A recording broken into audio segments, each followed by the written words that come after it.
Hey guys, I'm doing well today. So for today's video, I thought I'd give you guys my prediction for the Rugby Championship for 2022. But before I do so, definitely click that like button, definitely subscribe, and definitely comment below in the comments. Let me know your rankings in terms from 1 to 4, and who do you think will win the Rugby Championship, and who do you think will finish last? Do let me know in the comments below. But yeah, let's get straight into this. So for the Rugby Championship, I'll go from 4 to 1. I'll start with last to first. And in fourth place, I have gone with Argentina, the Pumas, to finish in last for 2022 in the Rugby Championship. It's not too much of a surprise really that I'm putting them there because obviously in previous competitions, they have finished in that kind of rank, and it's not going to be too much of a surprise, I guess, to most people. But they were very impressive within the July internationals against Scotland, winning that series 2-1. And I believe it was Buffalo who got that last minute try. So obviously it was a good kind of a momentum. I guess they have a bit of momentum actually going into this Rugby Championship, which is what they need. And they actually do kickstart it with 2 home games against the Wallabies. So it's definitely a good opportunity for them to actually get a win off the board really within this competition. And I definitely think they can do it. But in terms of the other fixtures they have, it's pretty difficult because they have to face the AllBlacks in New Zealand twice. And I just don't think the AllBlacks are going to lose a game again within within New Zealand after what happened against Ireland. So I just think it's gonna be very difficult to win, for Argentina to get any result there. In terms of the other games, obviously they do play South Africa twice, one home and one away. But again, I just think it's too difficult as you are facing the world champions, and from the Rugby World Cup.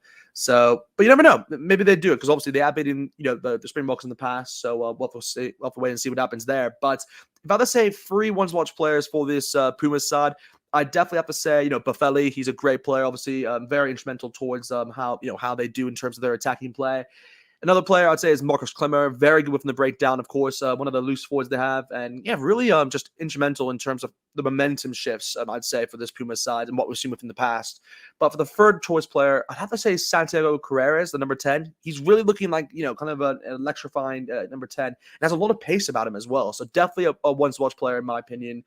I mean, those are the 3 one-to-watch players I have to say. But obviously, very excited to see, Buffeli. No, sorry, not Buffeli, but Kupeli, as well as Nicholas Sanchez, obviously being called back into the side, which is obviously good to see for a lot of our Argentinian fans. But of course, Julian Montoya will be captaining the side, and you also do have the likes of Pablo Matera in there as well. So overall a good squad, but just don't think they'll have enough to kind of bust their way through. And on top of that as well, they do have Gino Petty obviously out for the first 2 games against the Wallabies, so that could hurt them as well. But we'll have to wait and see what happens there. But anyway, moving on now towards third place and who I've ranked third.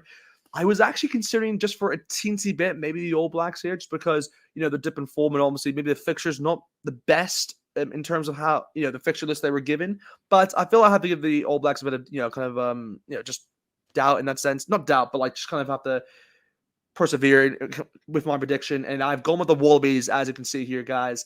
The Wallabies, yes, they do actually, in my opinion, have the best fixture list within this Rugby Championship. And you can obviously question me if you want, but I do believe they have the best fixture list when you look through it. I mean, they have 2 away games at Argentina. They have 2 home games against the Springboks, which is pretty good. And then obviously they have 1-1 against the AllBlacks, 1 at home and 1 away. But I don't know. It's going to be very tough for them, obviously, with, Dave Rennie obviously at the reins. And, if they can get 2 wins under their belts against, in Argentina, that'll be a good start for them. Against the Springboks, I mean, when you look at it historically, they've actually done very well at home against the Springboks. And I believe they won, they got a double last year as well.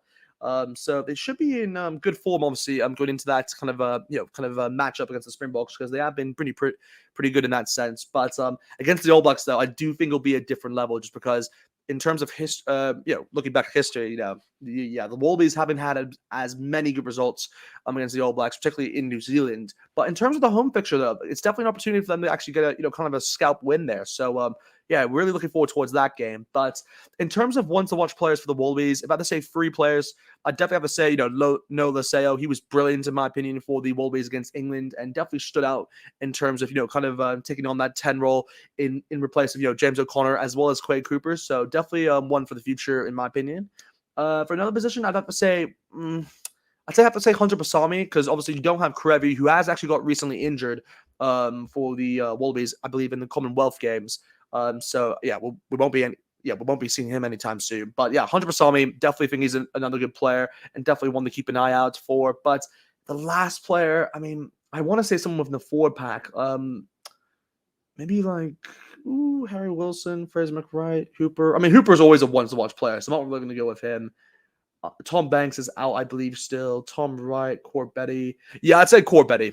I'm going to say Corbetty because he always stands out really for the Wallabies and always has a good performance for them. So, yeah, those are the 3 players I've listed for the Wallabies there. But in terms of other, new additions, obviously, for the Wallabies, you do have the likes of Roy Arnold as well as Matt Gibbon, Fraser McWright, I believe, other honorable mentions, as well as Israel Simones. So, yeah, good to see, obviously, them 4 coming into this Wallabies camp. But other than that, they should have a good, kind of competition overall. But I just don't think they'll have enough to kind of take the place over the Springboks or the All Blacks, in my opinion. But anyway, moving on now towards the second and first. This was a tough decision, guys, because when you have to look at both the fixture list of both of these sides, the Springboks and the All Blacks, when looking at it, but also just in terms of form. And yes, you can say in form, obviously the Springboks have a better, are in much better place at the moment compared to the All Blacks. But in terms of the fixture list, I actually do think the All Blacks have a better fixture list than the Springboks. So it's going to be tough. But I mean, actually no. I mean, the Springboks play. Yeah, actually no. What am I on about? Springboks definitely have a better fixture list, I'd say, than the All Blacks, just because they're playing at home against the All Blacks. But yeah, it will be tough either way. But I have gone with the All Blacks to finish second here, guys. So obviously, you guys know what that means. Obviously, when it comes towards my first. But starting off with the All Blacks here, guys. Yes, they are under a rough patch, as we all know, against that. Obviously, going off a tough defeat against the Irish in that series. But yeah, I think they'll bust up, kind of a new performance and kind of they'll be lifted up. The spirit should be lifted up after that. And they do have a lot of players obviously coming into the side now. When you look at the ones to watch players, of course, they do have the likes of what's the watch. There's a lot. I would say Caleb Clark. He's definitely one player I'm interested in seeing how he does for this All Black side because he's obviously coming back into this side. In a long time, really. So excited to see what he does. The other player I'd say is definitely. I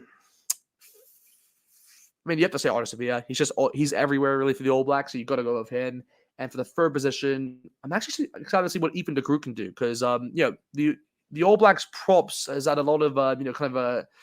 Yeah, you can say a lot of tinkering recently, and yeah, they've received a lot of criticism to be fair to them. So I hope even the group kind of steps in and kind of takes that place and kind of owns it. But yeah, other than that, I mean, again, like I was saying before, with the fixture list, the All Blacks don't have the best fixture list in terms of the start, just because they have to face the Springboks in South Africa for the first 2 tests. But after that, though, it's pretty nice because they actually face Argentina, of course, at home for 2 games, and then following that, they will face the Wallabies, of course, once away and once at home. So it's one of those where I do believe they can definitely muster some good results there. If they can get 1 win against the Springboks, that's a really good result in my opinion. But of course, the All Blacks are under a lot of pressure, with Ian Foster, and you never know what could happen.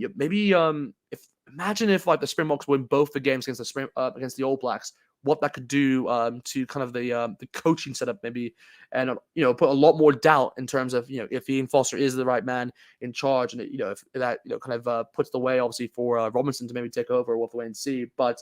It is very fascinating to see what happens there. But yeah, overall, I do believe the All Blacks will kind of improve on what we saw with obviously from the Irish fixtures and results really. And yeah, really excited to see what they can do. But of course, guys, we will finish off with the last team, and that has to be the Springboks. They are the team that I've gone with first here, guys. And I had to really, just because they've been in impressive form recently, obviously beating Wales 2-1 in that series in the July Internationals. And they have, Dwayne Vermeulen and Van Steen obviously back on the side now. So 2 massive additions for the Springboks. But yeah, if I had to say ones-to-watch players, I mean, the 3 ones-to-watch players, I mean, I have to say Dwayne Vermeulen. He's just that good of a player, and I'm really excited to see what he can do again for the Springboks. It's amazing how he actually might play for the Springboks in the next World Cup. It's great. I love that. But yeah, if I had to say another player, I guess Lukhanyo Am, he always does something, and he's just amazing to watch. He's one of the best centers in the world, really, and arguably was the best player last year. But for some reason, just wasn't included in the top 4. I don't know why, but yeah. Anyway, that's another story. But yeah, Lukhanyo Am, and I'd say for the third player, I mean, there is no Cheslin Kobe, but another player, I'm trying to think, like Pimpy, you got Khaleesi, who else? I mean, that's about... Oh, Malcolm Marks. What about? Yeah, Malcolm Marks is definitely the third player I'm interested to see how he does.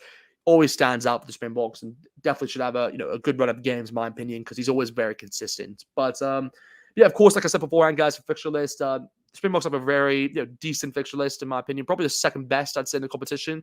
With 2 home games against the AllBlacks. Then, they have 2 away games in Australia, which is very tough. But they obviously do finish off the competition with 1 home and away fixture against Argentina. So they can definitely do the job. And I think if they can get at least, imagine if they can get at least 1 win in both, against New Zealand and Australia. And if they can get 1 win in Australia, that's massive. I think that's what, if they can get at least 1 win in Australia, I think that's what could do the job in getting them first place. So we'll have to wait and see what happens, of course, because, they don't have the best of, luck in terms of, wins really, win percentage in Australia. So we'll have to see what happens there. But anyway, guys, we're going to finish off there. Thank you for everyone who obviously just watched this. Just want to make a quick video just on my prediction for the Rugby Championship. Do let me know what you guys think. Do you guys agree with my selection? Also, let me know. But I do want to see your prediction. So do put it in the comments, guys, because as normal, I will reply to it. But other than that, like, subscribe, and comment, and see you guys next time.